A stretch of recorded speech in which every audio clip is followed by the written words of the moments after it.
Hello listeners, welcome back to Luke's English Podcast. I hope you're doing well today and that you're ready for another dose of English listening practice.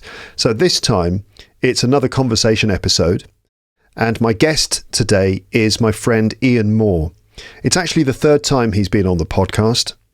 I wonder if you remember. Some of you listening won't have heard those episodes because they happened a few years ago now. Some of you listening, if you're long-term listeners, you will have heard those episodes, but there's a chance that you've forgotten about them because they happened before the COVID-19 pandemic arrived, when, of course, our memories all got wiped, so you've probably forgotten. So just to recap the basics about Ian Moore, he's from England and has spent most of his professional career as a stand-up comedian, doing gigs up and down the UK, comparing at the Comedy Store in London, hosting corporate events and generally making audiences of people laugh out loud for a living for a few decades.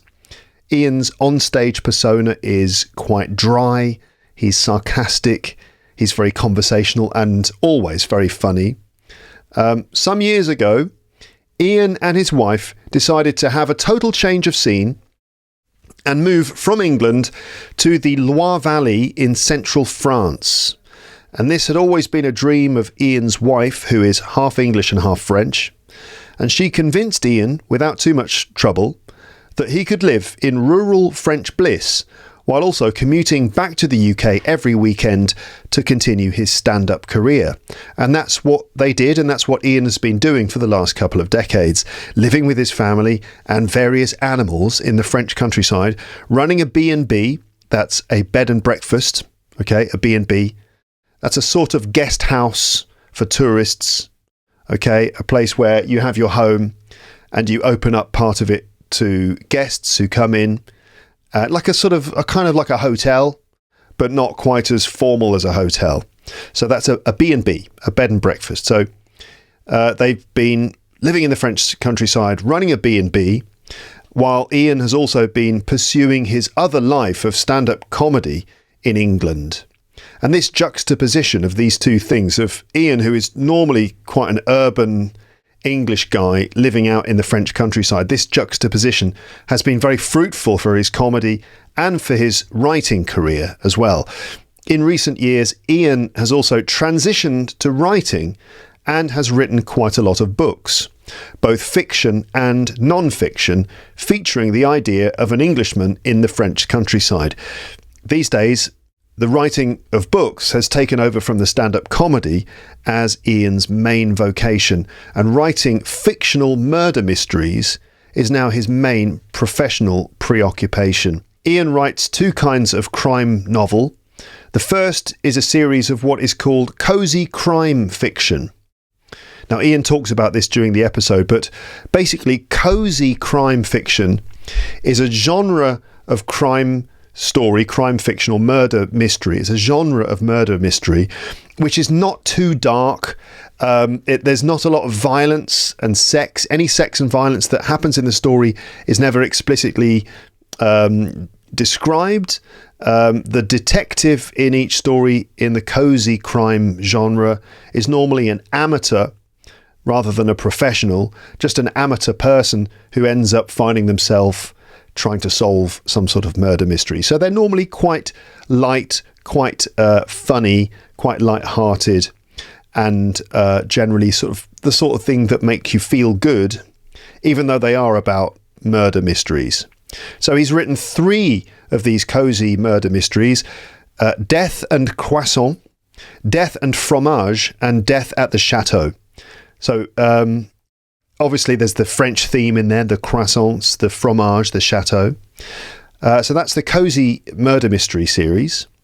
But Ian also writes another type of crime story, and these ones are known as the Juge Lombard series. That's the main character in each story. And these ones are darker in tone. They are more serious crime mystery books. He describes them as European noir. That's the genre that he has kind of created himself. And those 2 books are The Man Who Wouldn't Burn and the new one, which is called Dead Behind the Eyes. And as well as these works of fiction, Ian has written several funny memoirs about his family life in France. So he's gone from stand-up comedy as a career to doing writing of crime stories as a career now. You can find out all about Ian's work on his website, ianmoore.info. So let's catch up with Ian, and I want to ask him about life in the French countryside, running the B&B, and then his process for writing his books, and whatever else comes up during our rambling conversation.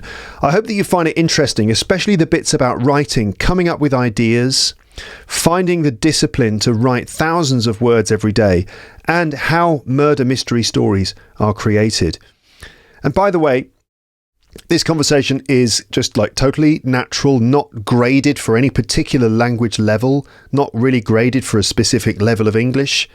It's just a conversation that I would have with Ian like I would have with him in the pub, regardless of whether we were being recorded for a podcast. So this is a totally natural and ungraded conversation, which might make it difficult for you to follow. But if you have any trouble keeping up with this, and you feel that there are moments when you get lost and you don't quite understand what we're talking about, it might be because we're making a few specific references that you can't catch. Like we start going off on a little tangent about the band The Monkees. I don't know if you've ever even heard of The Monkees, but they were a kind of a pop group from the 1960s. So there's a bit about The Monkees and a few other little tangents. So it might be that we make little cultural references that you just aren't familiar with, or just generally because the pace of the conversation and the fact that everything is being spoken with connected speech and all that stuff, it might make it hard to understand. But if you get lost at any point, then check the page for this episode on my website, because I'm going to publish a free transcript for this episode. So you can read it all and check up on any bits that you feel you've missed. So you can find the link for that in the description. So check the page for this episode on my website to get a free transcript for the episode. Okay. Hello, listeners. This is Luke from the future with a different shirt and slightly more facial hair than I had before. I'm interrupting this episode because I've decided that I should add some comprehension questions before the conversation.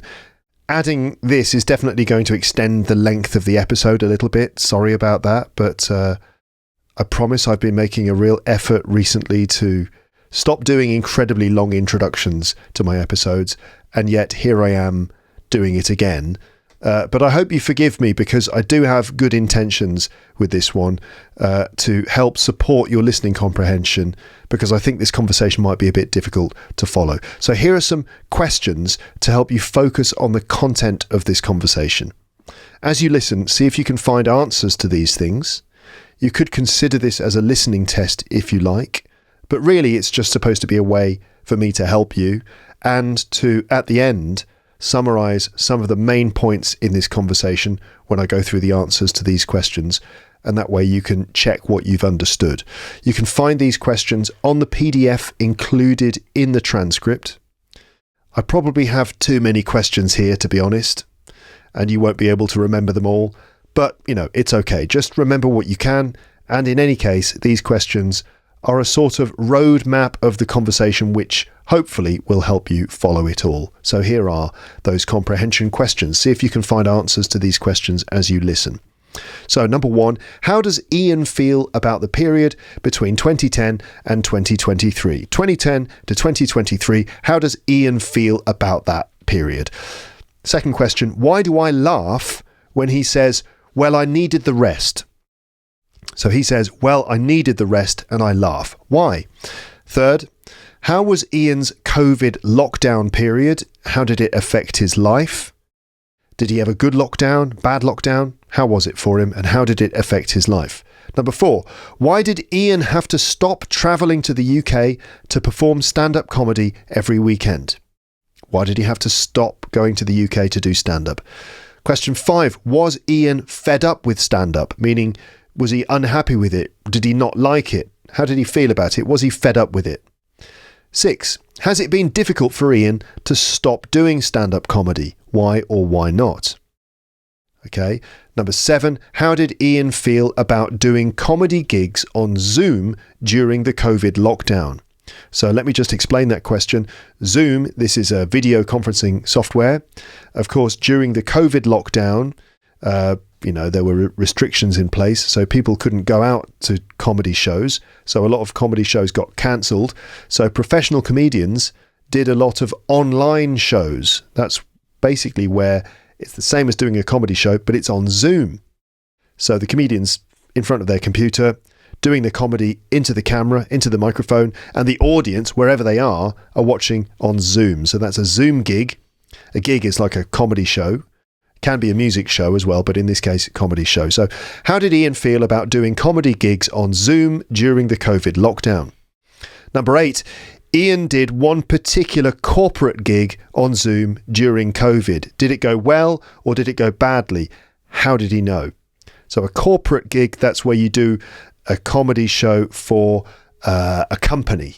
So a company, sometimes a big company, will pay a comedian to come and do comedy in front of all of the staff, all the employees. That's a corporate gig. So Ian did one particular corporate gig on Zoom during COVID. Did it go well? Did it go badly? How did he know? Number 9. What did the expat group of English people in France ask Ian to do by email? How did he feel about it? So an expat group, expat, that's expatriate.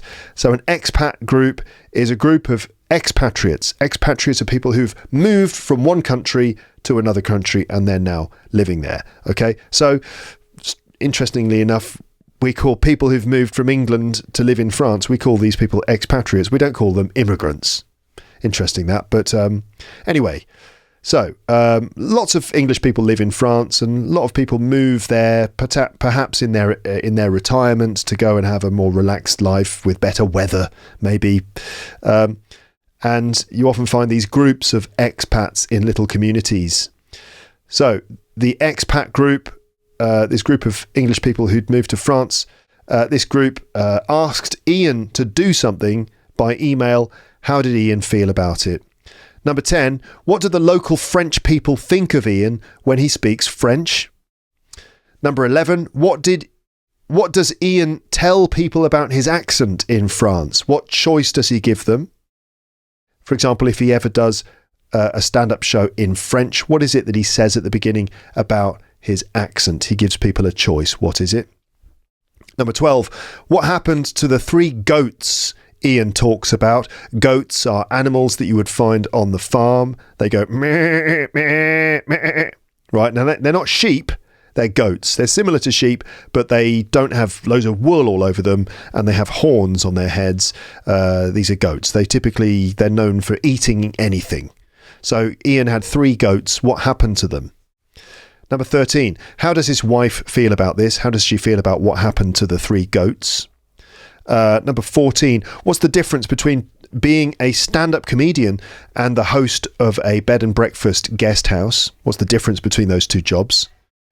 Number 15, what did Ian say to the Dutch guy who wanted hot milk? So a guest in his guest house from the Netherlands, a Dutch guy, asked Ian something about he wanted some hot milk. What did Ian say to this customer, this guest?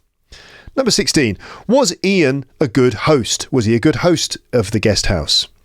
Number 17, why did Ian become a writer of cosy crime novels? So why did he become a writer in the first place? 18, what does Ian find hard about writing novels? What is difficult about it? 19, Ian mentions 2 schools of thought, meaning 2 ways of thinking or ways of approaching something, in this case writing. So Ian mentions 2 schools of thinking or schools of thought about writing crime novels. And when we say schools of thought, these are not actual schools, it's just ways of thinking about things. So Ian mentions 2 schools of thought about writing crime novels. That's the planners and the pantsers. Okay, the planners and the pantsers. These are the 2 schools of thought. So what are they, and so what are these 2 schools of thought, the planners and the pantsers, and which approach does Ian take? Which school of thought does he belong to? Okay, we're still not finished. We've got more questions. How is writing a book like waiting to go on stage to do stand-up. So writing a book, according to Ian, in some ways is similar to that moment before you go on stage as a comedian to do a stand-up show. How are those things similar? Writing a book and waiting to go on stage to do stand-up comedy.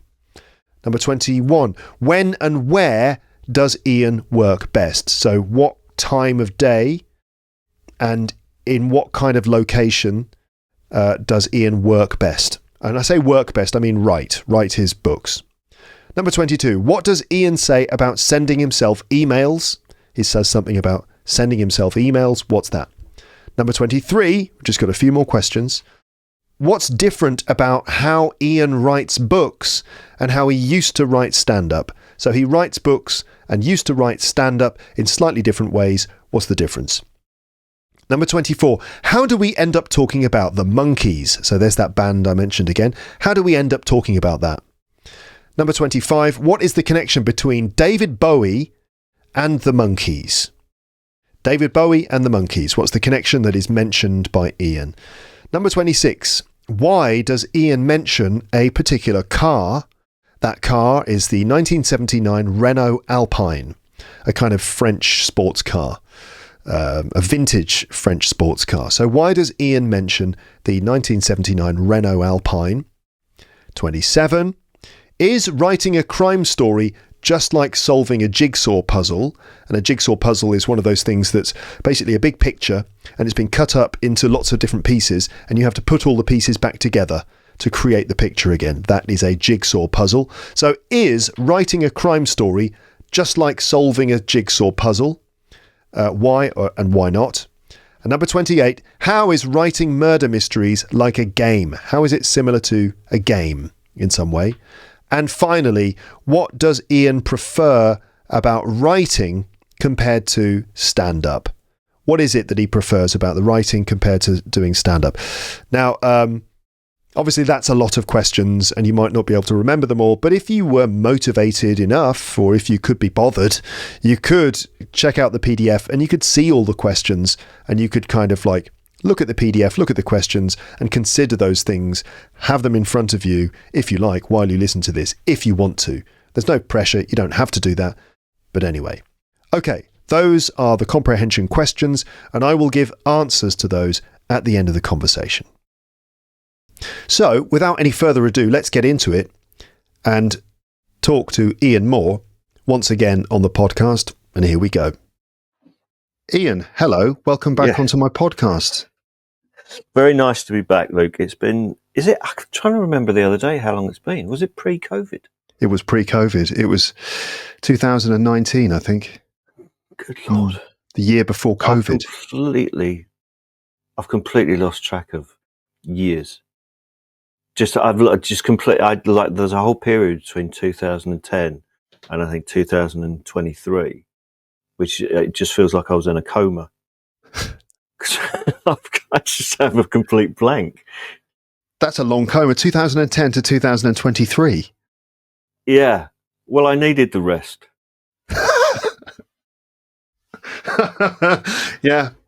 Okay. Most people, the coma is from 2020 onwards, after COVID came along and sort of wiped everyone's memories, but you got in there early. I think, to be honest, and maybe you're not supposed to say this, but I tend to say it quietly and wait for other people to tell me I shouldn't be saying it. But I actually think I had quite a good COVID. I know that makes it sound like, the summer of '69 or something like that. But it was life-changing, obviously.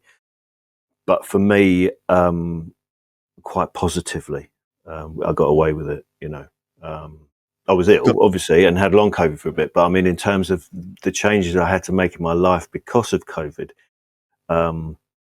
if that hadn't come along, I'm not sure I'd have made those changes.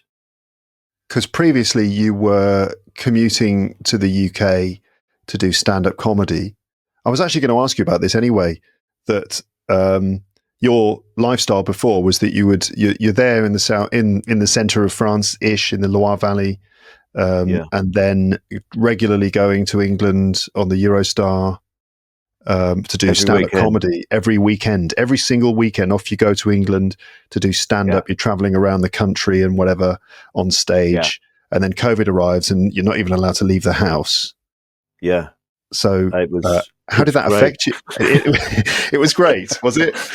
Well, it's just such, I physically, I was unwell before COVID came along anyway. I was diagnosed just before then with rheumatoid arthritis, which meant that travel became harder and harder and more painful, and I was more and more tired and unable to cope with this travel comedy lifestyle that I'd got into, because we'd been here, we'd lived in France for 15 years by then. So it's 15 years every weekend, and it had really taken its toll physically and mentally.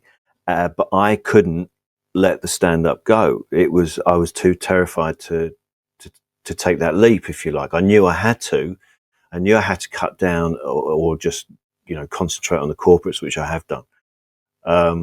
So if COVID hadn't come along and forced my hand on that, I probably wouldn't have had the nerve to say, right, I'm just stopping that part of my life.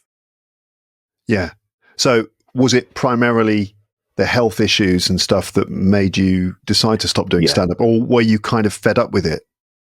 I wasn't really fed up with it. The time on stage was always fun, and and also, if you're fairly chaotic mentally, which I can be, then the time on stage is actually one of those rare moments in your life where you actually have control.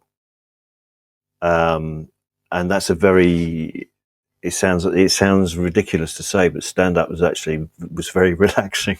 It was a very relaxing environment for me, because I was completely in control of that environment, and I could rest, and all I had to concentrate on was the performance and the crowd in front of me, and all the other things that people have to think about all the time couldn't impinge on you. And if they did, you could rant and swear about it and get it off your chest in a funny way anyway. So it wasn't that I was fed up with stand up at all. I was just so tired, and really struggling to maintain the health to be able to do it every week. Yeah. A lot of people, when they learn that you're a stand-up comedian, they kind of don't understand how you can do it. They're like, how do you do that? And they think it's crazy that you're able to go up in front of people. But perhaps what they don't understand is that it's an addiction or a compulsion. It's something that you kind of need to do. So has it been incredibly difficult? cathartic, really cathartic. Sorry I interrupted you, but has it been difficult? No, It's not been difficult because to stop. I mean, yeah. no, not at all. It's like one of those things when they say, if you want to give up smoking, you've really got to want to do it, and you just reach that point where everything it comes at the right time and the right apex of various things, and you're just able to just stop. And so with stand up, I realised I'd done everything I could do with what I have. I'd achieved great things. I've met great people. So that was fine. I had no issue with stepping back from that. And because I was writing, because the first book came out in, not the French memoirs books, but the first fiction book I wrote came out in 2021. So it was almost seamless to then slip from one to another. But also during COVID, I would do gigs on Zoom. And although they're never the same, it was a different environment completely, but it could still be a fun environment. But also, I just my office was like 50 meters over there, so I didn't have to get a Eurostar. Yeah. So I had that as a kind of sort of drip as I was going solely into writing, and now it's just solely writing with the odd corporate gig thrown in. Okay, good. So you've made the transition. That's really nice. Yeah. I hated doing Zoom gigs myself. Absolutely hated it. Did you though? Why? Why did you? I don't Because know. there was that thing. I mean, I'm quite. I would compared a lot during my career, and so it was a lot of interaction, and that obviously is more difficult on Zoom gigs, but you could do it in a way that, you know, people were in their front rooms. So you'd literally have, you'd have more to work with. You know, you'd go, what on earth is that terracotta thing you've got on that shelf there? Is that your granny's ashes? You know, all of those things that you could still work with them, because you're at home. It was, I found it actually quite enjoyable. Not Yeah. always, not always. There was one gig I did. It was a corporate gig. It was some kind of lawyers thing, and they had this new platform where the only thing I had was a table plan, and there were little figures on the table plan, this like aerial view of a table plan, but I had no visuals of the room itself, as there's no camera on the room, and there was also no sound for any feedback. Oh God. So it was literally a bloke shouting into the internet, which there is far much of. Let's be honest about that. Yeah. Far too much of people just shouting into the internet. But that's all I was doing. I was doing it for about 25 minutes. And eventually my time was up and the thing clicked and the organizer came back on. And I said, I have no idea how that went at all. I have absolutely nothing there. And he said, well, it wasn't very good.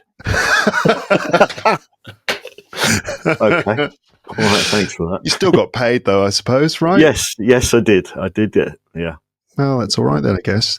Now, I do want to talk to you about your writing, because this is the main thing that you're doing these days and stuff. But I just wanted to kind of chat to you about some other things as well. Now, yeah, it's been about 4 years, I think, since the last time you were on the show. I was just wondering if you remember the general concept of my podcast and what this is all about.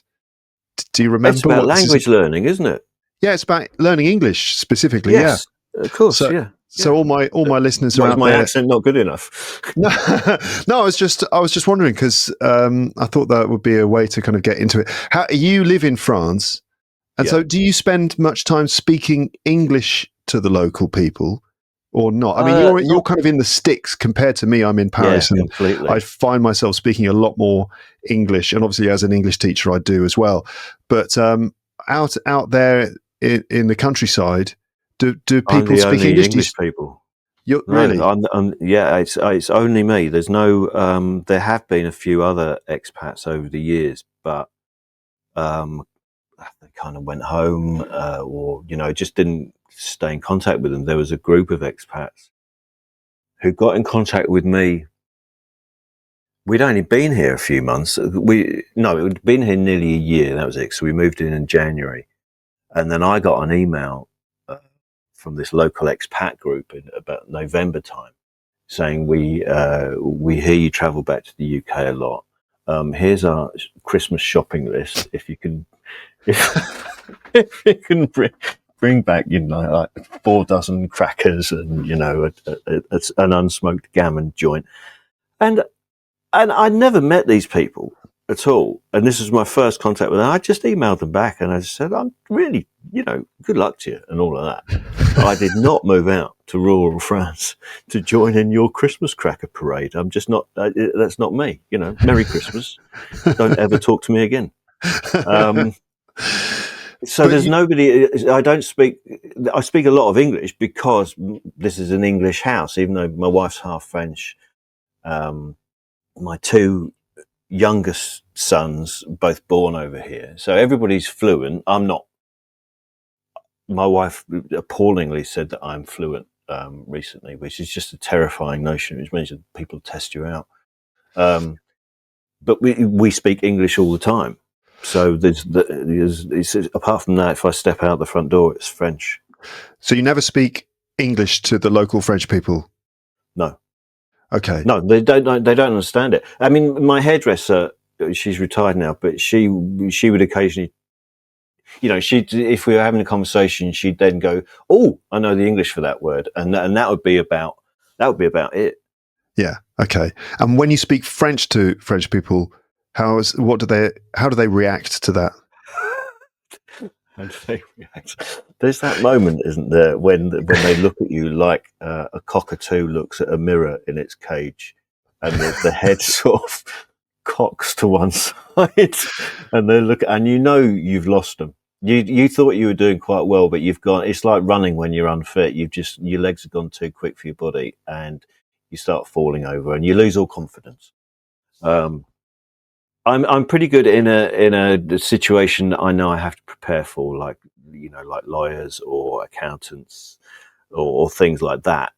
But it's that if I feel like I've lost my audience, like stand up, if I feel like I've lost my audience, I'm desperate to try and get it back, and it gets worse.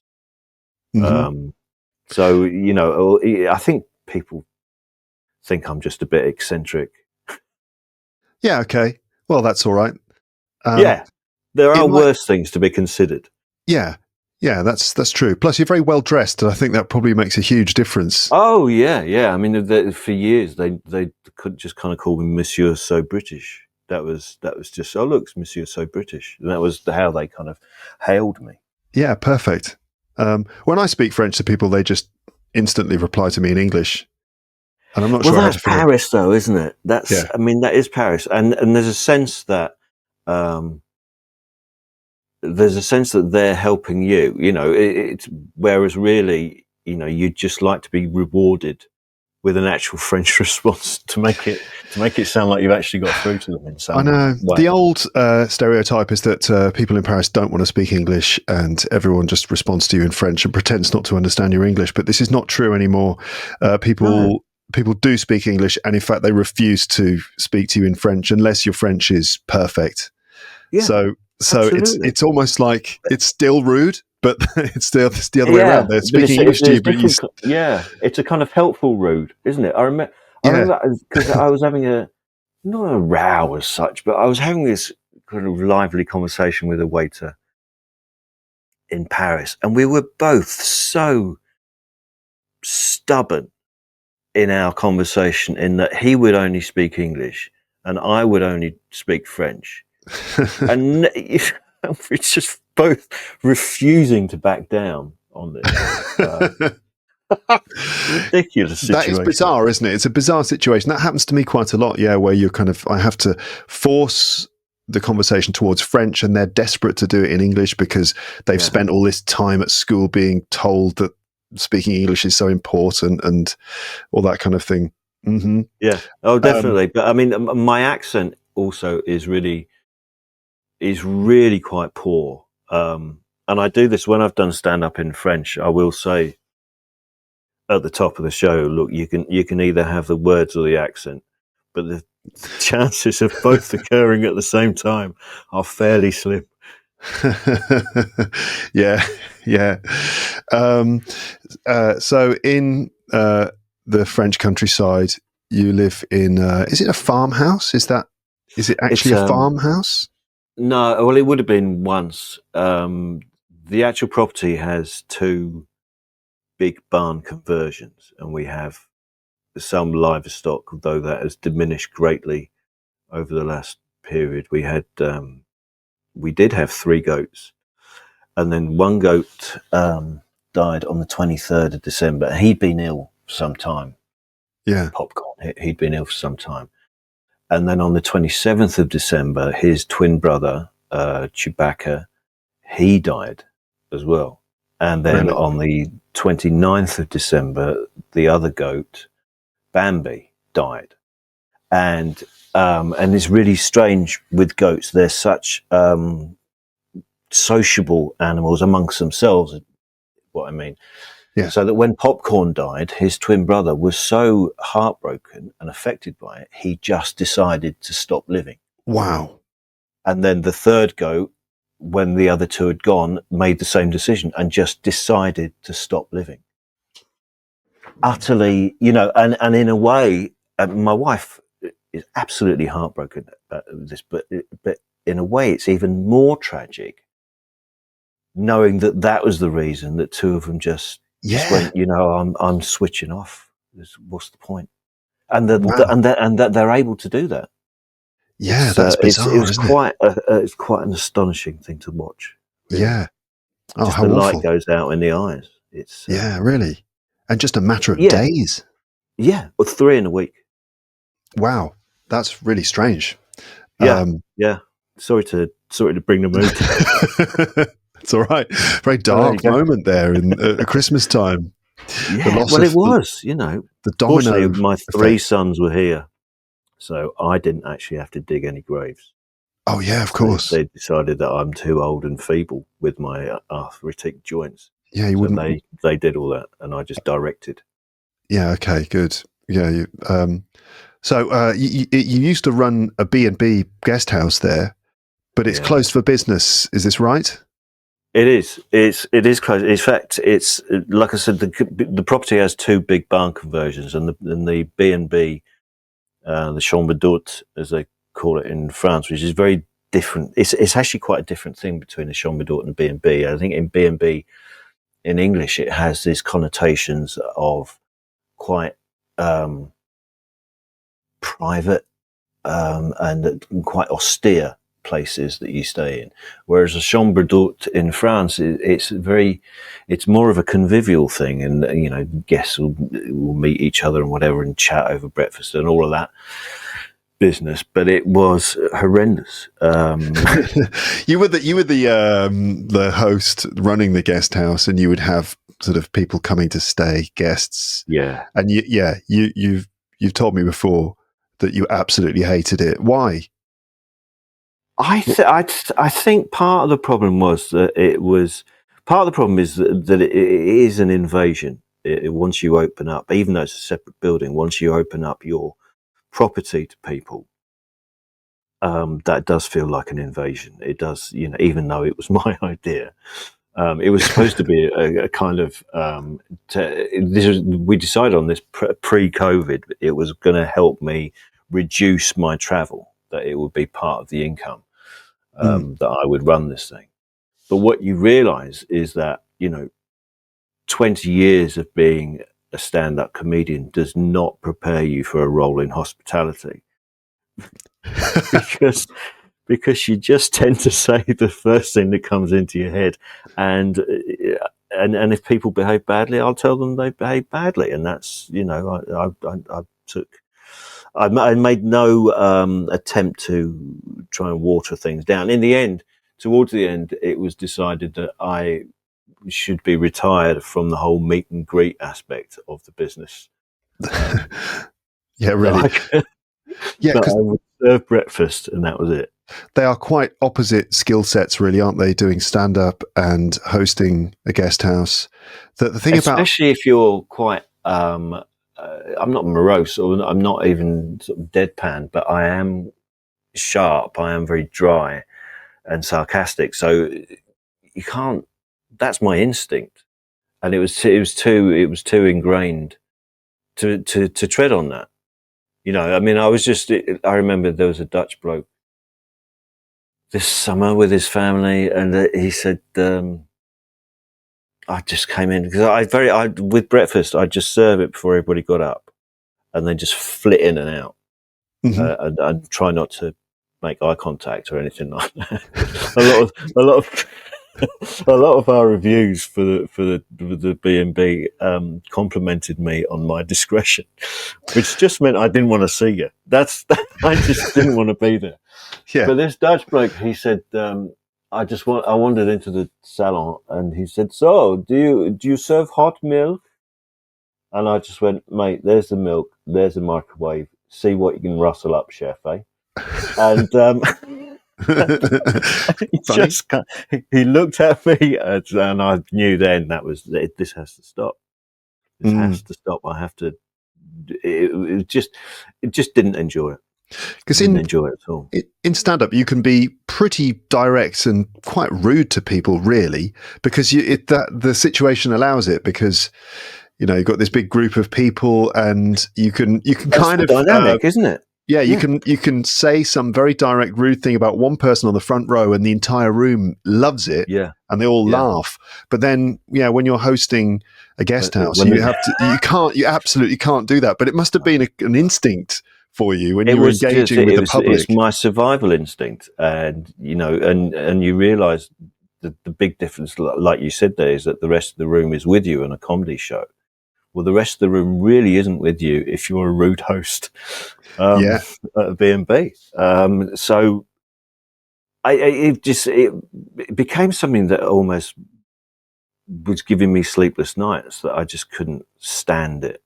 And we opened it up with all the best intentions and stuff, and that, because the idea would be that the guests who were staying at the B&B would share our swimming pool. We've got a swimming pool on this side of the property, that the guests could share that. But then, then they stopped leaving. Then they stopped, the guests would just stay there all day rather than go out and see a chateau. And that really got on my nerves. So, we eventually sort of said, well, now there's a timetable. You can only use the pool during certain times, which was, in the end, I think, reduced to about 7 minutes around aperitif time. Yeah, it's a B&B. That's bread and bed and breakfast, not afternoon. Absolutely right. And it doesn't matter how much I stalked about the place, tutting and being very kind of, John Cleese about the whole thing. They just wouldn't take it in at all. So it was, no, I mean, we're selling it. We're selling that half of the property. Oh, are you really? As a separate house. Yeah. I did briefly try and set it up as a writer's retreat. But in the end, you're still people. Yeah. Hell is other people, right? Hell is other people. Exactly. Yeah. Is that Philip Larkin? Isn't it Jean-Paul Sartre? Oh yes, I think you're right. Yeah. And he was a pretty horrendous individual, as he was. Yeah. Jean-Paul Sartre came up with that, and Robert Crumb adapted it and said, hell is other people, but hell is yourself too, which is also true. You get stuck with yourself. Yes. So you mentioned writing, the writer's retreat, and we talked about the fact that since the last time we spoke, you kind of have transitioned to being a writer now rather than a comedian. So tell me about the writing that you've done. You've written quite a few books actually over the last 4 or 5 years or something like that. And these days you're an author. So what kind of things do you write? And why did you? Well, I think you've explained why. Actually, you started to write rather than do stand up. But when did? But there was a number of. I mean, I do various things. I mean, I first wrote a couple of books, 2012, 2013, and they were about living in France but being on the road as a comedian as well. So they were quite specific to me and our family situation. And I always said that I wouldn't do that. I always said, there's no way, just because we've moved to France, I am not doing that Peter Mayle thing. It's wrong. It's, but within a few years, I was hawking my family around like a show business troupe. So I wrote those books. And then when I opened the B&B, like I say, I found it really just beyond my capabilities, and I started to think, well, I really do need to write. If I'm going to step back from stand up, I need to have some kind of outlet for my skills, for my observations, and what have you. And the memoir books were great, and they did pretty well, but it wasn't something that you can keep doing. So I wanted to turn to genre writing, and I really like crime. I really like crime writing and crime novels and crime TV and stuff. So I started writing what's called a cozy crime. And it is bigger and bigger, cozy crime, all around the world, but it doesn't necessarily, people aren't necessarily aware. There's so many different genres within crime itself. I was asked to do a kind of presentation at a French book festival, where I had to explain to the French audience what cozy crime was, and essentially there are certain rules with cozy crime that you never see any blood. All the violence of what have you is off camera, as it were. Yeah. There will always be a resolution. There will generally be amateur detectives. And it's light, it's what it is. It's cozy. It doesn't send you to bed with nightmares. And they're all, the French audience kind of looking at me going, well, that's just crime writing, isn't it? And I said also there's no sex in it. And the whole audience just went, oh yeah, so it's really English then. So that was what I started writing. I had this idea for a cozy crime because the main setting for my cozy crime series is, and forgive me if it looks like I've done pitifully little research here, but the main character in the cozy crime series is a guy called Richard who runs a B&B in central France in the Loire Valley. Yeah, and it became doubly cathartic. It wasn't just that I was writing sort of as me in a way, but also that I could kill off the guests in a B&B through fiction without actually killing the guests that are in my chambre d'hôte. It's better that way. It is. It's much better for your TripAdvisor rating, apparently. And so that's what I did, and I wrote it and called Death and Croissant, the first one, and that became a big bestseller. I mean, it's still, that'll be 4 years this summer, and that's still. I looked pathetically. I looked before we started doing this, and it's number 73 in the top 100 Kindle, which is fantastic, and it's so that really sort of.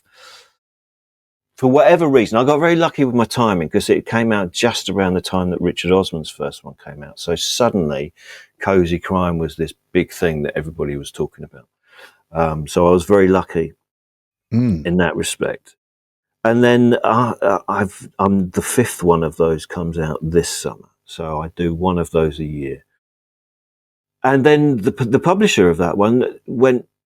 Basically said, have you got anything else? And I'd written this more serious crime novel, also set in France, about a juge d'instruction, an investigating magistrate. The French legal system is very different from the British legal system, in that a French investigating magistrate will control the police investigation from an independent legal point of view. It's not left up to the police, who then present the case to the CPS, as it would be in the UK.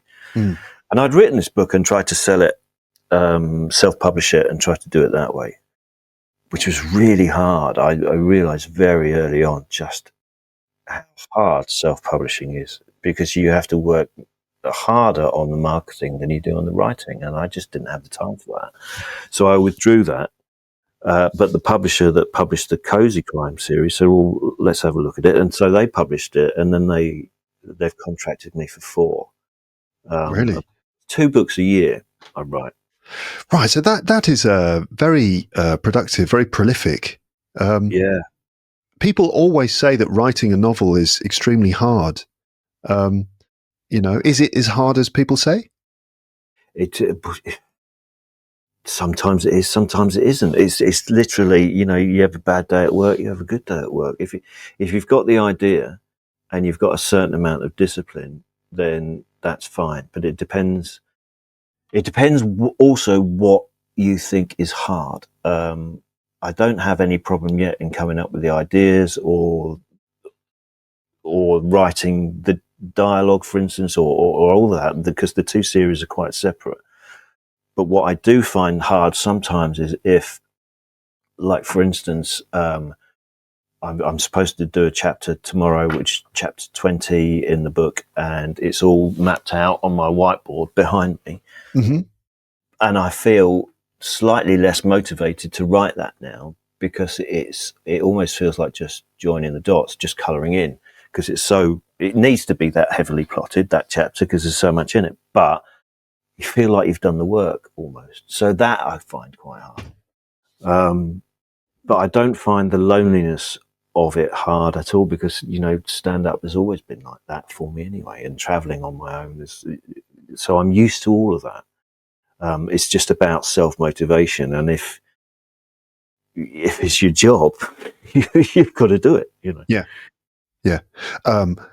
Murder mysteries, would it be fair to say? Yeah, murder mysteries, cozy crime. It's really difficult. Cozy crime is one series. That's the Follet Valley. That's the Death and Croissant, Death and Fromage, Death at the Chateau, Death in Le Jardin, and then Death and Ball comes out this summer. There's a thread. You may notice a thread through those. Yeah, a bit of death, maybe.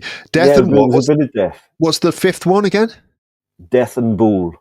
Death and Boule, like the game. Yeah, Yeah. pétanque. Yeah. Okay, pétanque. Yeah. Yeah. Quite a lot of death in that. There is, and then the other one is there's also death, but Yeah. but no jokes. So the cozy one is the jokey one, and the other one I just don't know. I don't know how to. I don't know what genre it would fit. It's kind of European noir. Yeah. I've no idea what that means. That sounds good. But, it does sound really good. A bit like the sort of Nordic ones, but set in France. Not quite as dark. Then not quite as dark as the Scandinavians can get. I kind of describe it as a sort of Morse, Inspector Morse on tour. Inspector Morse on holiday? No. Yeah. It's in Tours as well. So they're set in Tours, which is my local big city. So it's So it's that kind of like I say, investigating magistrate, and quite. He's not grumpy as such, but he's had a bad time, but he's kind of rebuilding his personality after some bad events in his life. But he's actually quite playful, and he's half English and half French. So when in the first book, which is called The Man Who Didn't Burn, there's an English expat who is found crucified on a hillside. It's really jolly. He's found crucified on the hillside, but because he's investigating this, being half English and half French, like the French don't trust him because he's half English, and the English don't trust him because he's half French. So it's that kind of very much looking at his own identity, which I found really interesting, because not for me necessarily, because I'm very English really, but my eldest son, when we moved to France, it was on his 4th birthday. We moved into our house on his 4th birthday. And so he's always struggled to a certain extent with his identity. Is he English or is he French? And it's been a real, not massive problem at times, but it's been really interesting to watch. And that's what I wanted to get across in this book, that, roots are really important. If you don't know what your roots are, or your roots are questioned by other people, then it does affect you, your personality. Yes, absolutely.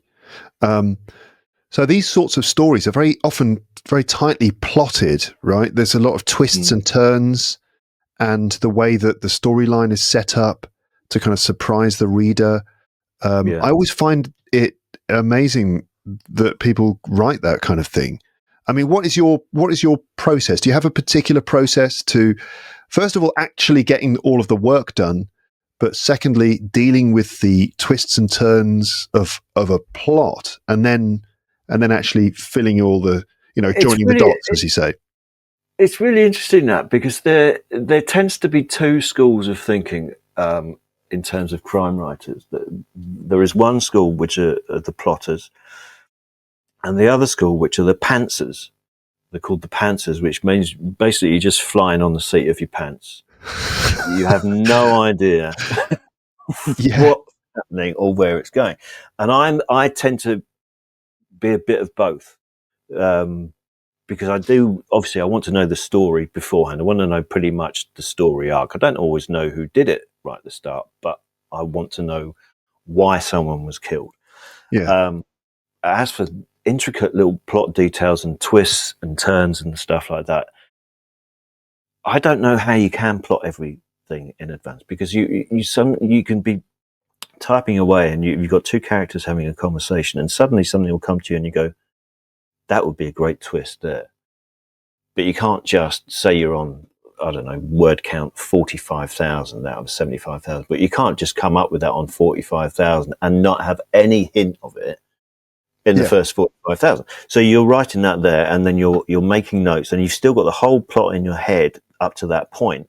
So you have to go back and remember to change little things and put little clues in. So it looks, when you're reading something like that, you think, well, how on earth did you come up with that? And you went there, and then you went there. A lot of it's done not in hindsight, but retrospectively. One of my favourite books is a book called Aunts, Aunt, Gentlemen, which is a P.G. Wodehouse. It was the last Jeeves and Wooster book. Aunts, Gentlemen. Aunts, Aunt, Gentlemen, yeah. And Okay. he wrote that as just an ordinary prose book, got to the end of the story and went back and then put all the jokes in. Oh, okay. So, you know, and sometimes even as an author, you forget that. You think, oh, God, what am I going to do there? You can go back and change what you've done. You Yeah. know, it's not like reading it. I don't have, that's not set in stone. So I It's can go back and do all of that. it's not a linear thing. You can kind of keep going back No, to different points and kind no. of adding. And as you come up with an idea halfway through, you can go back and sort of Yeah, yeah. take, add those things in. Yeah, but I still find that very complicated. Do you get a rough idea then of what do you do? Do you kind of work out the basic story and then reverse engineer it so that the Yeah, events unfold, or what? I work out the story and then start. And I tend to do it in blocks. So for for me, what it's normally been is about 80,000 words. So generally, say 40 chapters, 2,000 words. And you can start writing it. You've got this story in your head, and I've got notes hanging up everywhere and loads of notes all over the place. Mm, And I'll start every now and then, I'll start a new line of notes of stuff that I've missed from the other line of notes. And it just gets very complicated, but it's all there. So yeah, when I then get to the end of the book, I tick off and I go through, did I put that in? No, I've got to put that in. Oh, so I've got to go back to that. So that'll be chapter 13. So I'll go and do that there. And it does get to a point like my next deadline is the end of February and we're recording this on the 13th of Jan. I've done 33,000 words. So I start prevaricating and going, so that's what, 4,000 a week. Then I'm working out word counts rather than the plot, thinking, how yeah, do I get to this on time? yeah. And it does get to the point where you're writing and you think, I really wish I had plotted this in advance so I know what the hell I'm doing. A Right. bit like, you know what? It's a bit like waiting to go on stage as a stand-up. Yeah, You have that thing that goes through your head where you go, why am I doing this? Why am I putting myself through this? I just want to run away. yeah. So there's an element of that with the writing as well, and it just makes it. I'd say I thrive on that pressure. That's just how it is. Mm, You know, I yeah. couldn't do it any other way. I couldn't plot it so finely in advance. I know a lot of writers do, but I found it interesting. Actually, I did quite a few literature festivals last year, and how many authors say, you know, I've got to do this in advance because I'm spending a year writing this book, and so therefore I have to have all of that in my head and all of that research and all of that, and I'm thinking I get 5 months per book, and I've got to research, write it, plot it, publicize the other one that's coming out at the same time. So I just don't get that time. So I have to just sit down and go, this is vaguely where I want to be in this chapter, write Mm, it and see what happens. And you can always tell if you're just writing to chase a word count. You always know when you're just extemporizing and thinking, you get into the point you go, I'm not actually saying anything here. This is just salad. This is nothing. mm. So then you've got to stop, and then you've got to sort of plot a chunk. You're quite productive though, because yeah, if you are doing what some people take a year to do in just 5 months, do you find that you don't struggle to just come out with stuff then, or do you have to engineer the situation so that you are productive?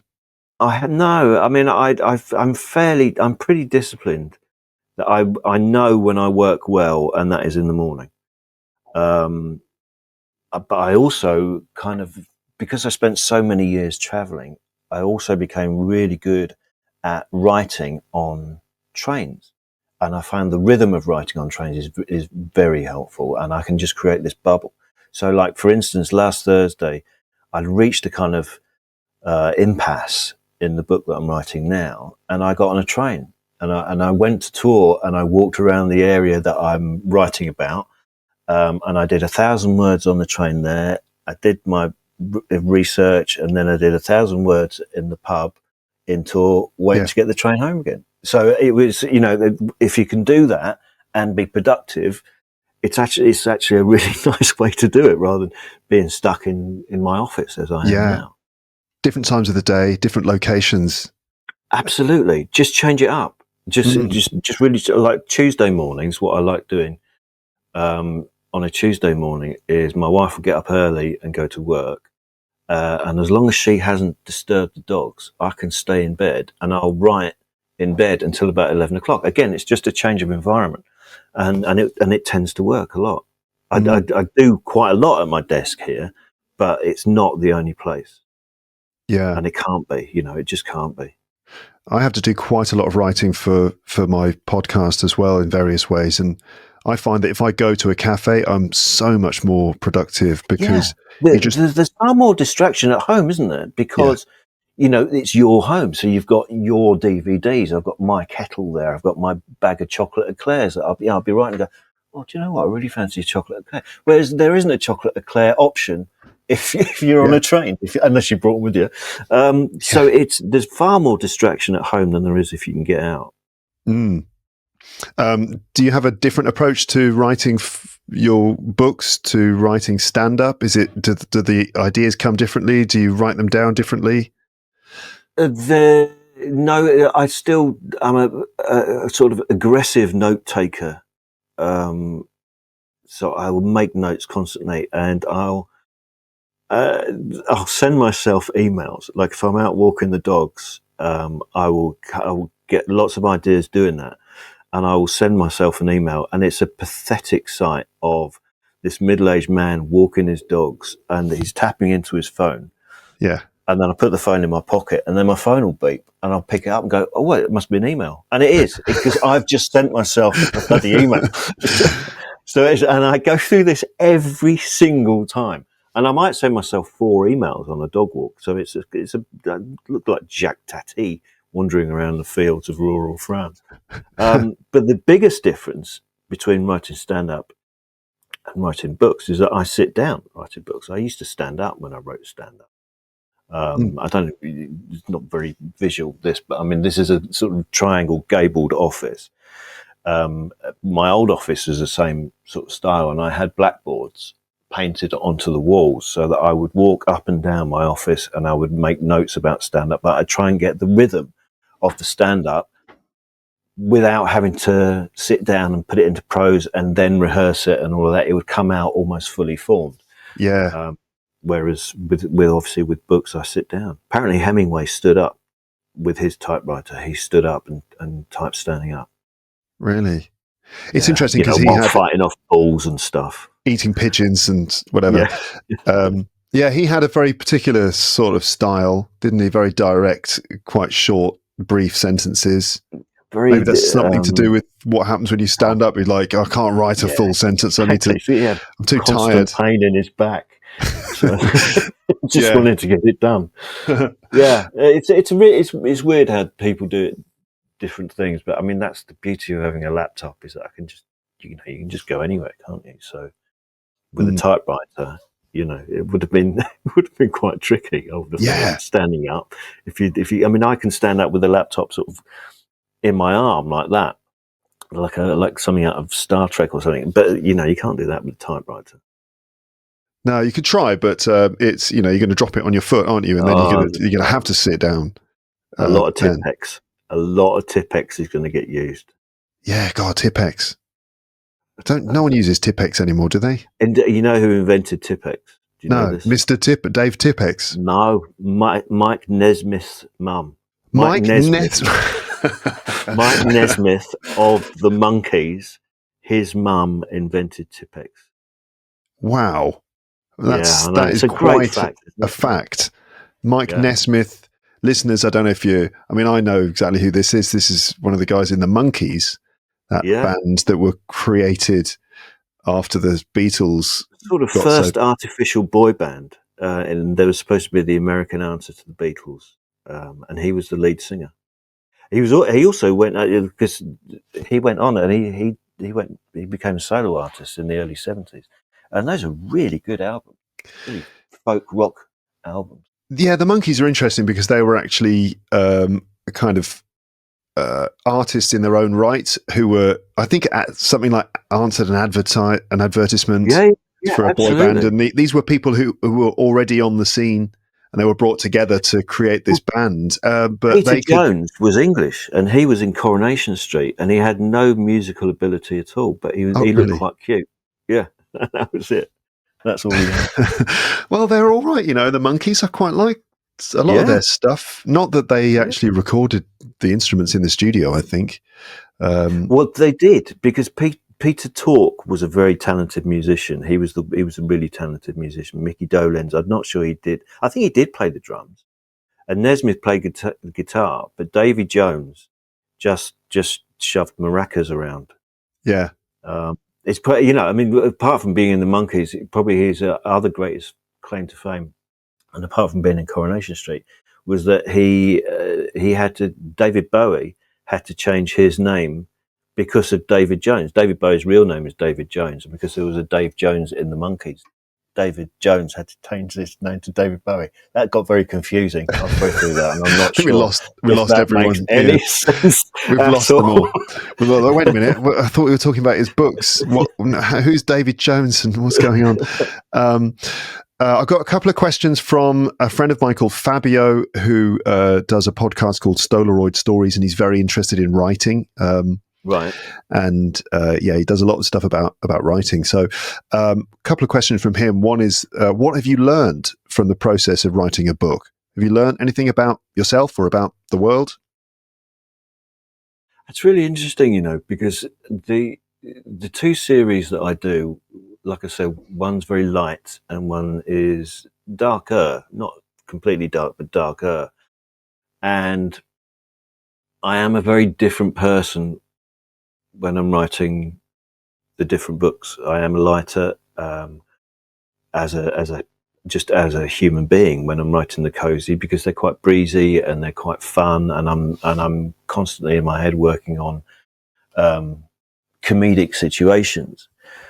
Whereas the darker, the European noir stuff, I'm going to call it that from now on, is much more introspective.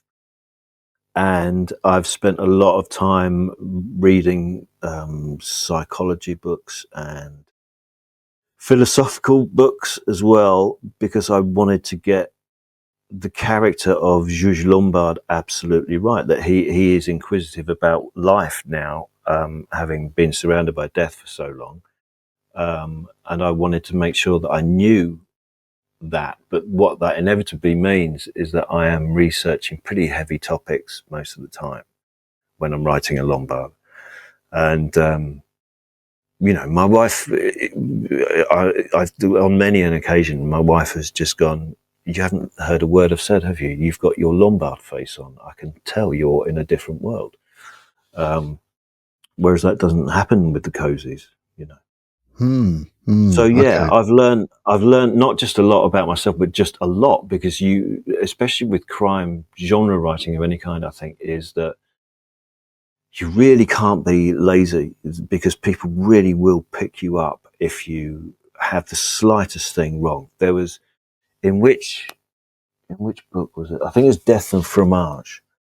I wrote about a 1979 Renault Alpine being disabled by just removing something from the engine. Now, I know nothing about cars, absolutely nothing about cars. But I did the research, and I asked a couple of mechanic friends as well. And then I was out promoting the book after that, and this bloke came to this book event in Yorkshire, and he said, that distributor thing where you disabled the 1979 Renault Alpine, who told you that? And I said, well, I got it. I did the research. I got it from a mechanic. And he went, no, mate. No, see, this is what would happen. Right? And he went through the whole process of how he thought it would have happened. as if I was going to go back to the mechanic that I'd asked the original question for and say, look, you've completely balls this up.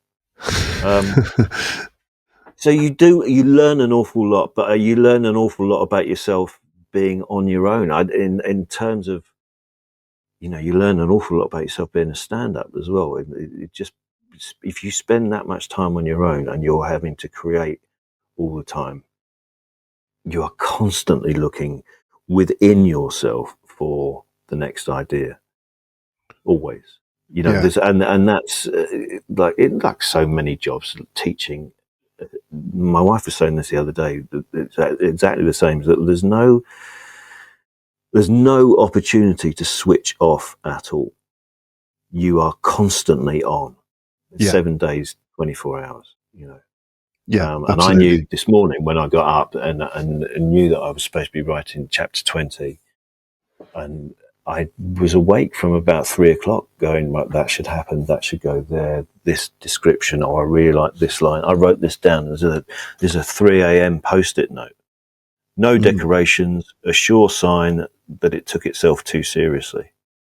I have no idea what that means, but it will come back to me at some point. So I'm going to put it on my little clothesline of notes. So it's quite a messy process, but it all goes down, and then eventually you start to get all these disparate elements and bring them together and make the whole thing consistent. Well, you hope, fashion it all together. But you go through that period where you go, I don't know what this. I have no idea what I'm doing here. This is. I was watching Murder, She Wrote, and Jessica Fletcher. She's at the end of it. She said, "Well, solving a crime is just like doing a jigsaw puzzle. Everything comes together in the end." But it's not. That's not, because when you're doing a jigsaw puzzle, you have a picture of the puzzle in front of you that's completed. So it's not, because I'm actually making a jigsaw puzzle that I have no idea what it looks like in the end. So it's not quite the same. And so there are those moments where you go, oof, I've no idea. How do I link that with that? And what do I have to do with this? Yeah. And you're constantly walking around with it in your head all the time. Yeah. So you have to have that kind of overall vision and keep that in mind. And that's what helps you kind of clear up all of the details. Yeah. And like I say, I go through a list at the end. When I've done the first draft, I'll read it through again and make another list. And then I've got all these lists of things that have to be included in the book in order to give it, the right frame, and to give the reader a chance at getting the answer before it actually comes. So, is that something in your mind then, as you're writing? Are you thinking, I'm going to give the reader clues to help them work out what's happened? Yes, definitely. You've got, you can't. Agatha Christie was always accused of, like putting in characters in the last 2 or 3 chapters or whatever that hadn't been there before. And I think that's actually very unfair. I've never found that with Christie, but that's a kind of reputation that she got. You have to play fair. You have to give people a chance. Even, I worry constantly. So this is the thing. If once I know, and I know fairly early on in the writing process, who the murderer is and why. So therefore, I'm constantly battling myself through the book going, well, isn't this obvious? Haven't I made this too obvious that person, because I know who did it, it now screams at me everything that person does is now so obvious, and I have to try and temper that. So it is a game then, because whenever I read crime stories, I read a lot of Sherlock Holmes. It's my favourite stuff. And I can never, ever. All of that is Sherlock. This is really not good for your listeners, obviously. But behind me there, that shelf there, that is a collection of Sherlock Holmes pastiche, and then all the original Conan Doyle ones are there. I love Sherlock Holmes. Yeah, me too. Sorry, I interrupted you there, Lynn. That's okay. I was just saying that when I read Sherlock Holmes, I just enjoy the world of Sherlock Holmes. But in terms of actually being able to work out what's happened before it's explained to me, I never, ever can do that. But it is a game then. Is it, from the point of view of the writer, you are playing a game with the reader where you're perhaps allowing them to predict or guess what's happened? Yeah, but you're also laying false clues as well. You know, Mhm. you've got to in your group of suspects, there has to be a possibility that 90% of them could be considered to be the murderer. That they will have means, motive, and opportunity until it's disproved that they're not. And then almost at the end, it should be like a rabbit out of a hat, really. Yeah. Who the perpetrator is. But if you went back and read the book, you go, right, I see now. You know, that kind of thing. Yes. Interesting. Which one is better, writing books or doing stand-up? And if you had to choose to just do one forever now, what would it be? I think I know the answer. I think it would be books. I think it's got to be books, because the thing about stand up, although I loved it and I did very well out of it, it's so ethereal, ephemeral, and then too mixed up. But it's Ephemeral. gone. Yeah, it's gone. The minute you've done it, it's gone. That moment isn't there. Whereas I get not just enormous pride, but I get a really psychological boost out of seeing my books in a shop. That is such a massive thing, and knowing that they're all over the world, and that, like the first series, the Cosy series, the first one, Death and Croissant, that was chosen by the Samaritans in the UK as part of they do a monthly book club thing because it cheers people up, and that is an enormous boost, and not just a confidence boost, but incredibly gratifying and very proud of that. That if some people find that it's a help, then that just means so much. I mean, you get that at stand up as well, but you don't know that necessarily. And like I say, the moment's gone, and they don't. You know, most of the time they don't even know your name. Yeah, with stand up, you can have a fantastic half an hour or something where you're in the room and everyone's laughing, but then when you finish, you leave the venue and you're just walking down the street, going to a hotel, and then you're in a hotel room on your own. It might as well not have happened. No, and that's an incredible. I found that increasingly hard to deal with, the downtime after the gigs. And, you know, like I say, because it is so ephemeral, that people don't really know you, whether it's good or bad. Sometimes, you know, you can feel like you're top of the world. But I did a corporate event, would have been around this time last year, and it was just horrendous. It was horrendous. It was all blokes, and you know, they couldn't be bothered, and I couldn't be bothered either. But it's one of those things where you don't run away. You front it out. And so I went to the bar after I'd done the gig, and I'm standing at the bar waiting to order, and this bloke turns round to me, and he just went, "That comic was shit, wasn't he?" You didn't realise it was you. No, I had no idea. But it was weird. And I'm standing there going, "Yeah, awful, awful."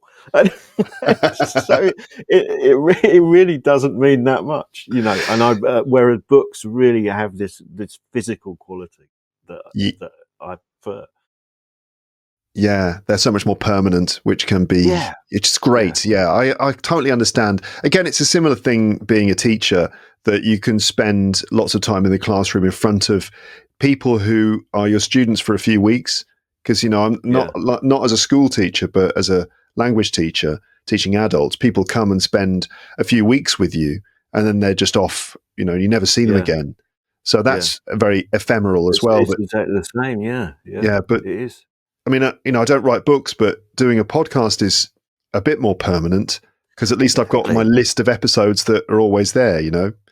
It's not. It really is. It's something that you can literally point to, and that's the thing. You can't just point to a place. Well, I mean, I do often point to places that I gigged at and bore my kids relentlessly. If we're wandering around London or something like that, where I've played in hundreds of venues, and just go, "Yeah, I did a gig there." Yeah, and they're like some brothel in Bethnal Green. Yeah, you know, I mean, it's All right, great. Well, so what's coming up in 2025 then? Finally, 3 books. three this year. Well, I've got 5 books coming out this year. So how it works is the first book that will come out in March will be the paperback of Death in Le Jardin, which was the hardback that came out last summer.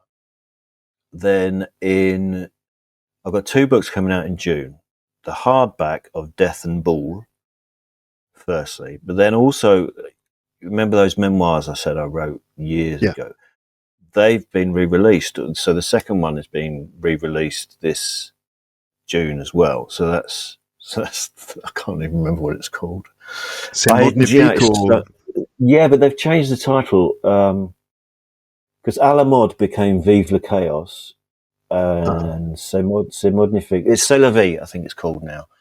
I don't know. And I did a book tour about last summer when Vive le Chaos came out. And so I did this tour and I was asked, lots of questions about things that had happened in the book. And I'd written this book like 13 years ago. And I'm standing in these book events going, I have no idea. I have no idea what you're talking about. My son did that, did he? So coming out.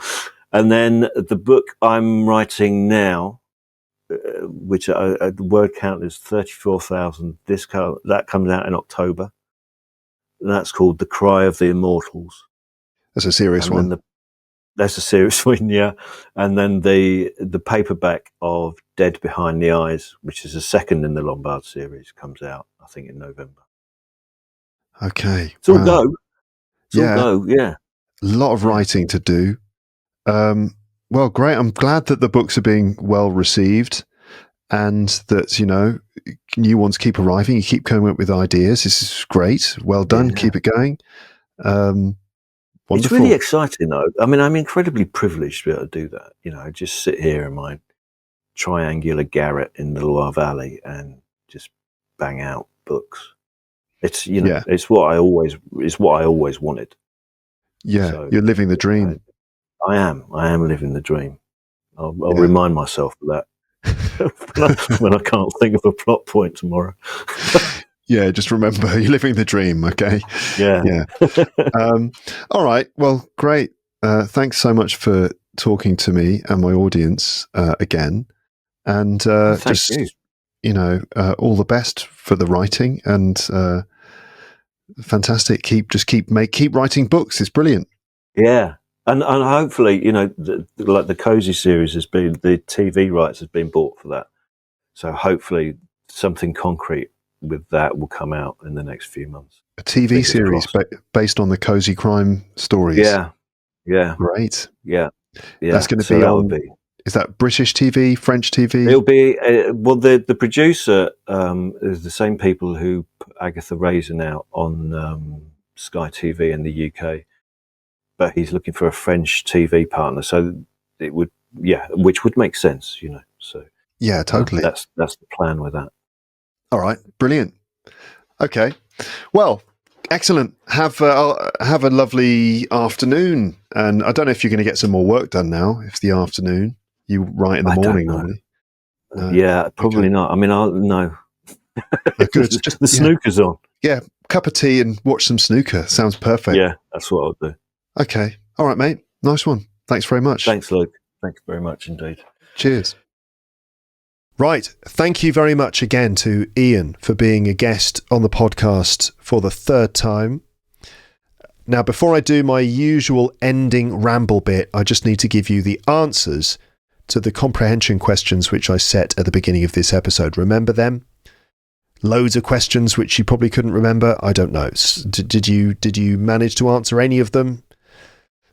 Let me go through the answers. So this is where you can kind of check what you understood from earlier.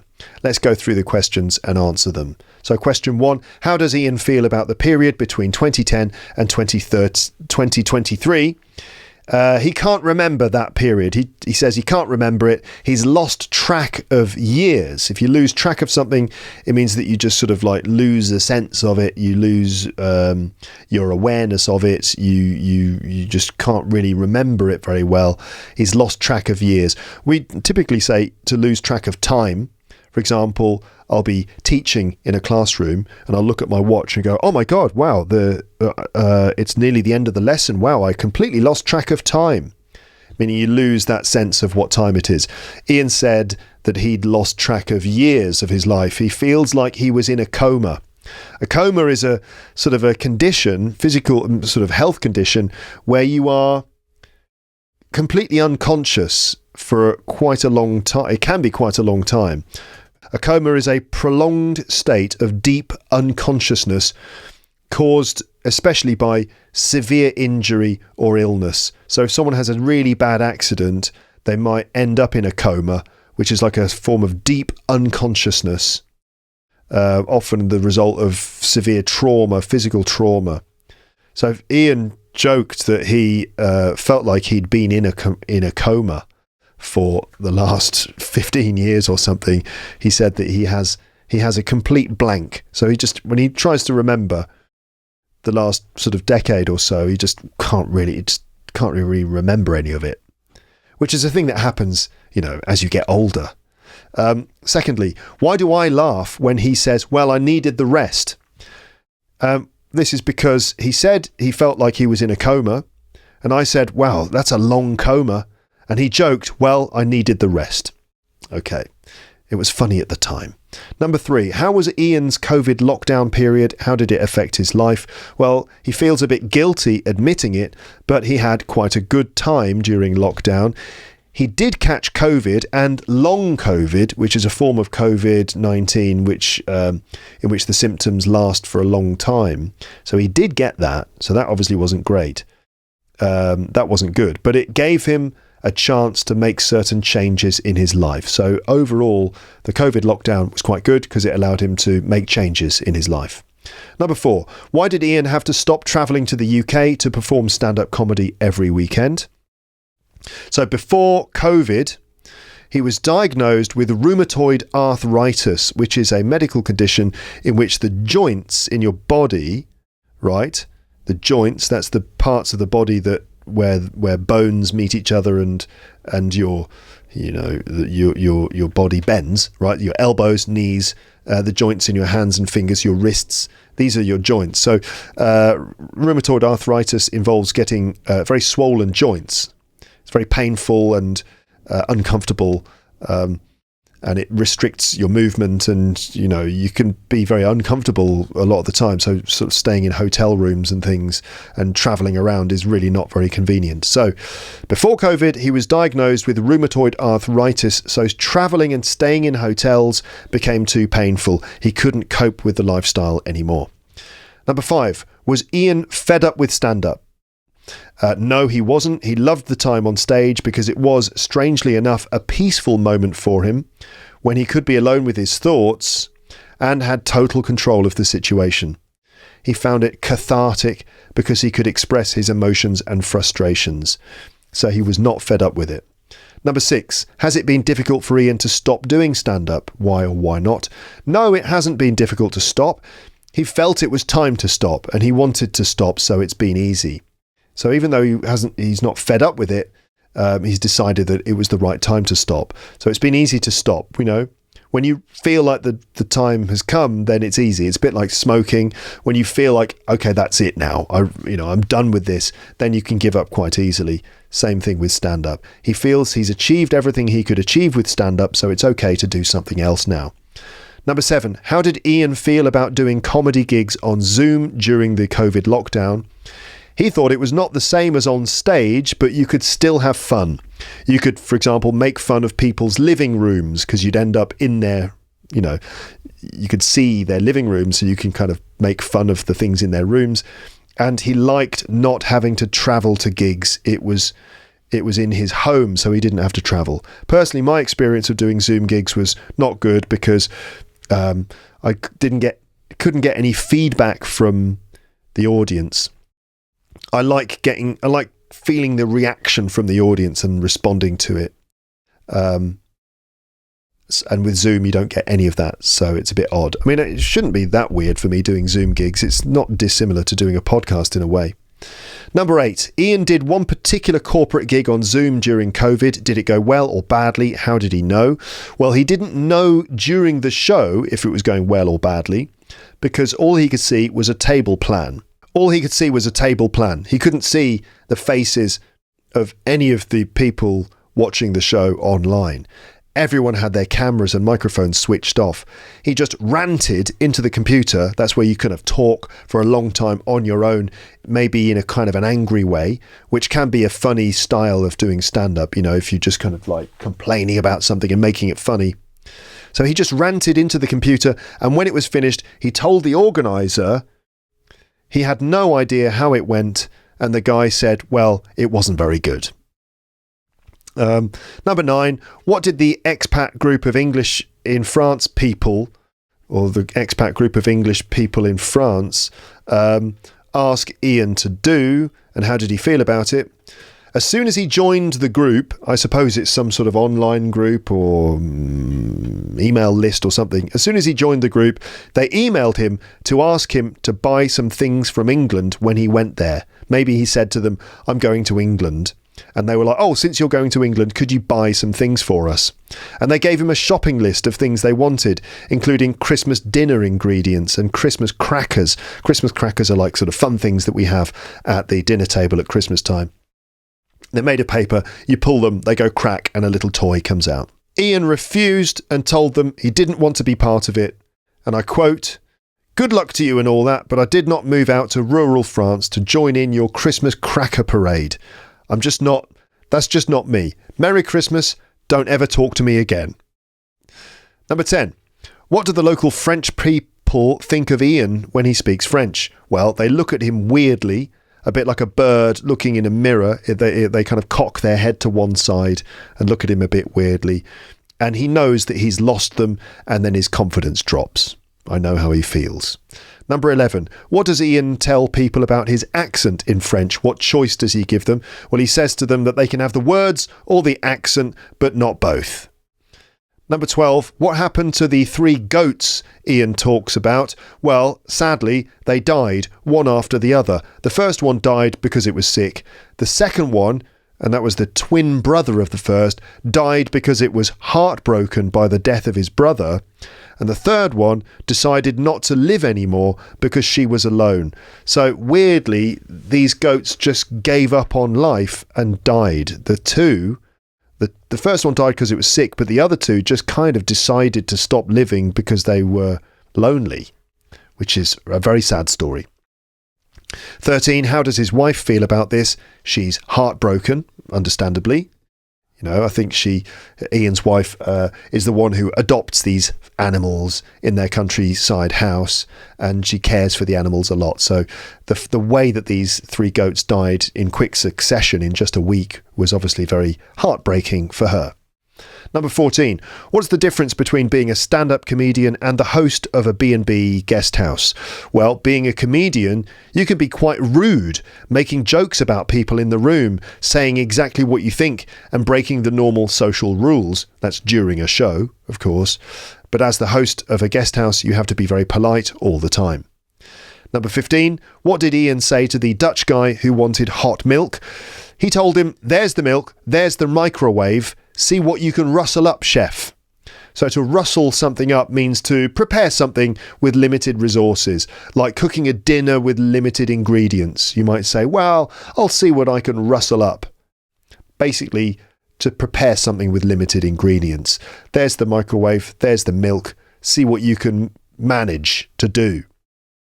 He was being sarcastic or ironic, and I think the Dutch guy didn't get it and found it rude, of course, because Ian was basically saying, just do it yourself. 16. Was Ian a good host? Well, obviously not. He said having guests in the house felt like an invasion. 17. Why did Ian become a writer of cosy crime novels? So he wrote a couple of books before, which were about his life in France. Then, when the guest house business didn't really work, he realised he had to write because he was going to stop doing stand-up.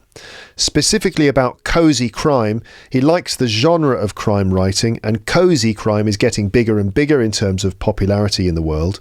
Also, it was cathartic. because he set the novels in a guest house, so he was able to kill off the guests in his stories, which he wanted to do in real life.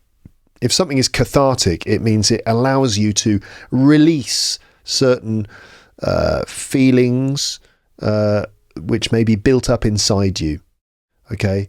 So, for example, doing sport can be very cathartic. Doing some sort of vigorous exercise can be cathartic because it helps you release stress.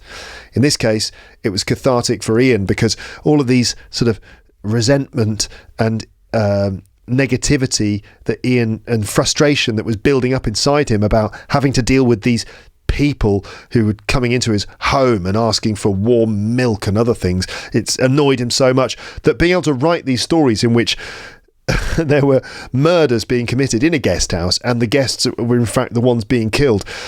This was quite a relief for him. It was quite cathartic for him, which is quite funny, really.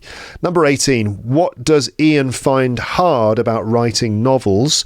He finds it hard to do the actual writing when he has already thought of the ideas. So he enjoys coming up with the ideas and the creative side, but the more mechanical side of just joining up the dots or connecting the ideas that he's had and being very meticulous and actually doing the writing, he finds that difficult. 19. Ian mentions two schools of thought about writing crime novels, the planners and the pantsers. What are they? Well, planners plan everything as they go, so they plan everything in advance.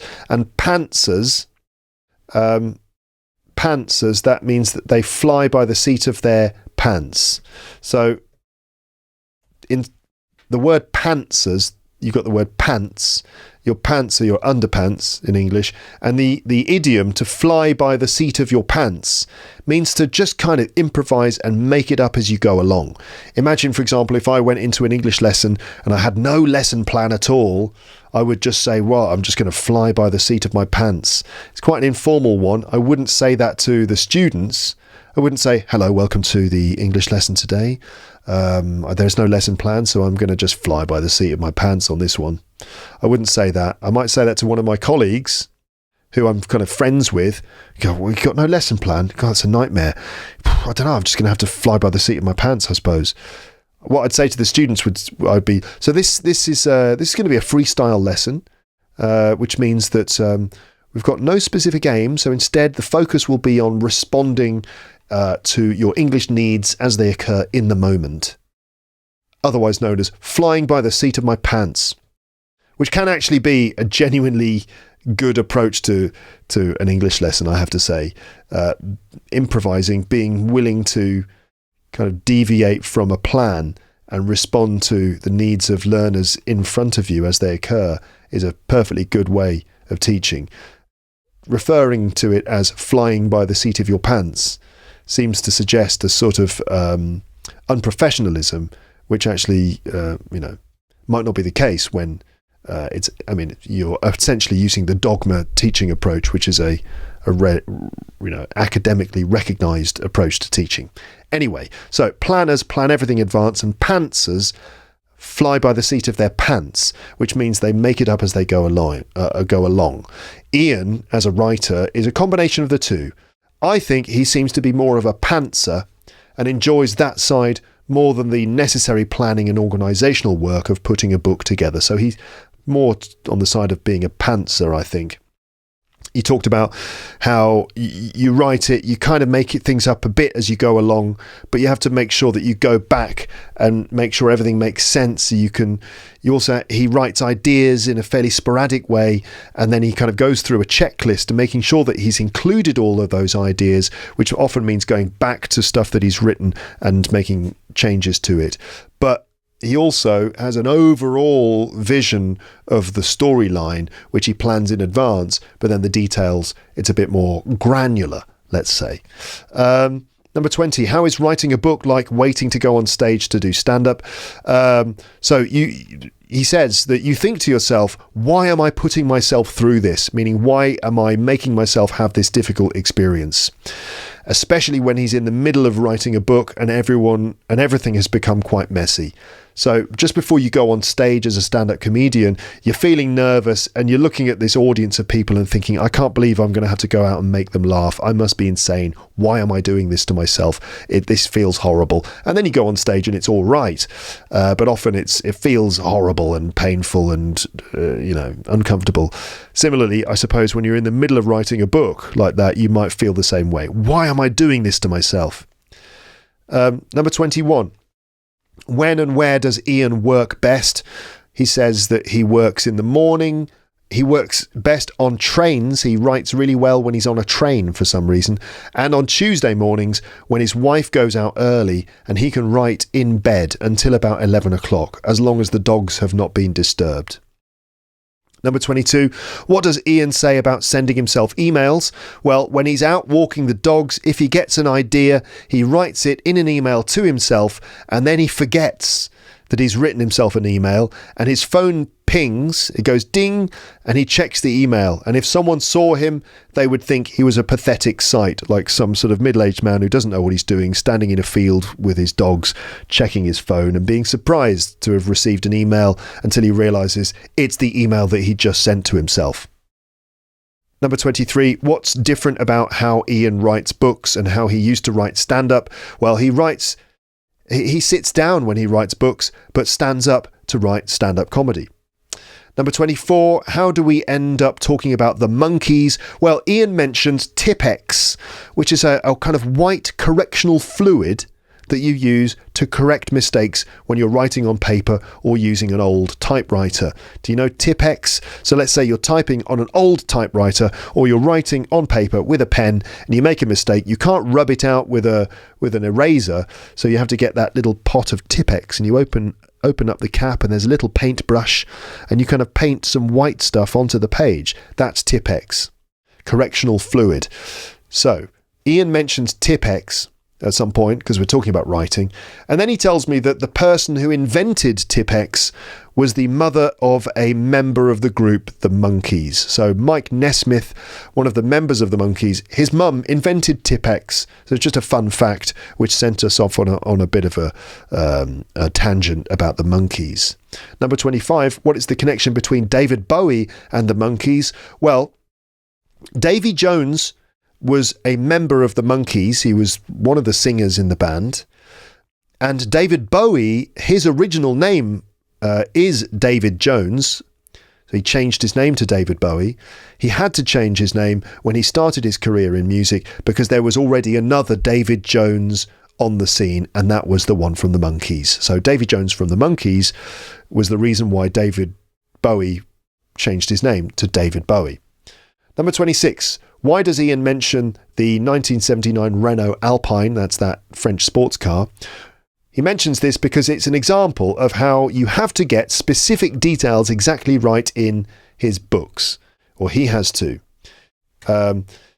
Because people will notice and correct you on technical mistakes you make, like some detail about an obscure car. So I think he was talking about the fact that you have to go into great levels of research when you're writing these books, and that can cause you to learn things, like, for example, learning specific technical things about old 70s sports cars, because readers will notice technical problems and correct you on them. Number 27, is writing a crime story just like solving a jigsaw puzzle? Why or why not? He says, no, it isn't. He refers to a TV show called Murder, She Wrote, in that it's a kind of murder mystery detective series. The detective in that, it's kind of a cozy crime series. Her name is, what's her name? She wrote, I can't remember her name.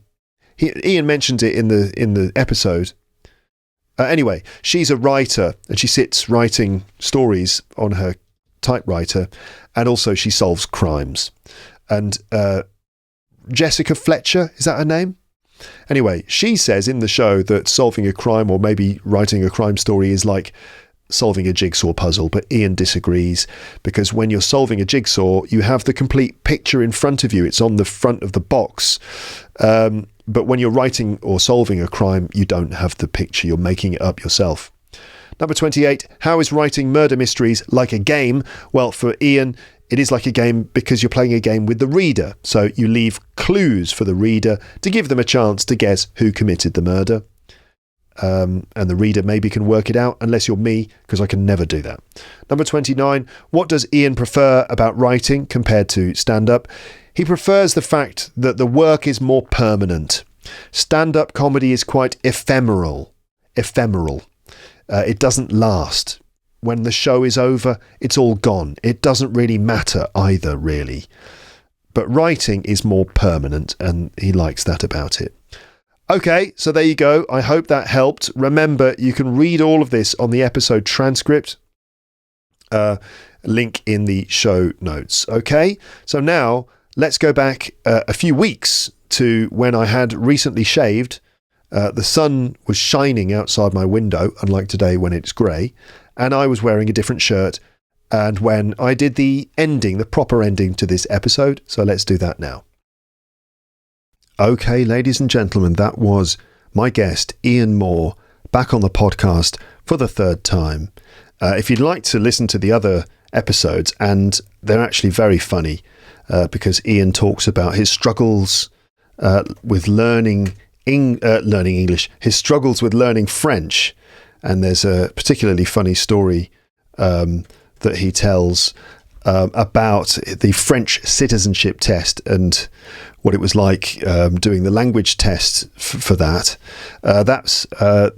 So episode 648 is that episode. And also before that, he was in episode number 332, in which he talked about mod culture, which is something we didn't touch upon in this conversation. But another thing is that Ian is a mod. A mod is a kind of UK subculture, a British subculture, which really sort of first started in the 1960s in England, but has continued since then. And these days it's considered to be the kind of classic British style. Mod relates to really an approach to clothing, a style of clothing, but it's also a general culture which includes things like music and a certain attitude. But anyway, Ian is a mod, and that means dressing in a very specific way, a very smart, very stylish way. So we talked about mod culture, which I think is a big part of British culture, especially British clothing. We talked about that in episode 382 a few years ago, and then other stuff, including stories of Ian's life in the countryside and how his children got threatened by a farmer with a shotgun and other tales. So that's episode 382, 383, and also 648 from my episode archive, teacherluke.co.uk/episodes. But that's the end of the conversation. I hope you enjoyed it and that you were able to follow it all. And for me personally, I thought it was fascinating to hear Ian talking about his process for writing books. Because for me, I love, as I said in the conversation, I love reading these murder mystery stories, especially Sherlock Holmes stories, but there's so many others like Agatha Christie and all sorts of other writers. But I'm always amazed at how someone can just come up with that stuff from scratch, how you can come up with a mystery story from nothing. And I've always wondered what it takes to actually do that. And it seems that in Ian's case, I guess initially he has the idea, he has his first idea. And then it's a case of fleshing it out, writing thousands of words every day. And you probably come up with ideas and then you have to go back to things you've already written and change those things. I mean, for me, writing an episode of this podcast, which could be how many thousands of words are each episode? Well, definitely a lot shorter than a book. That can become really complicated for me because if I change one thing later on in the episode, I've got to go back and it's very hard to keep track of the entire project. So it's amazing really to sort of get any insight into how writers actually write their books and the sort of discipline that's involved in doing it. I thought it was interesting the way that Ian talked about how changing his location for working and working at different times of the day helps him to be productive, like writing on a train or writing in his bed. So anyway, you can leave your comments. I hope that you found that interesting too. Leave your comments on the page for this episode on my website or on YouTube or wherever you're listening to this. A reminder that you can get all of Ian's books, from most good bookshops. If you're in the UK, you can find them in all of the high street bookshops and stuff, but you can get them online as well. Maybe the best place to go is simply Ian's website, which is ianmore.info.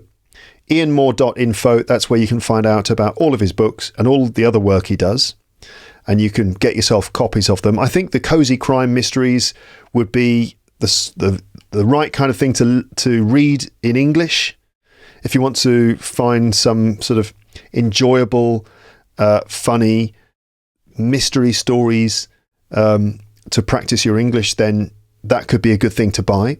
So ianmore.info. Death and croissant.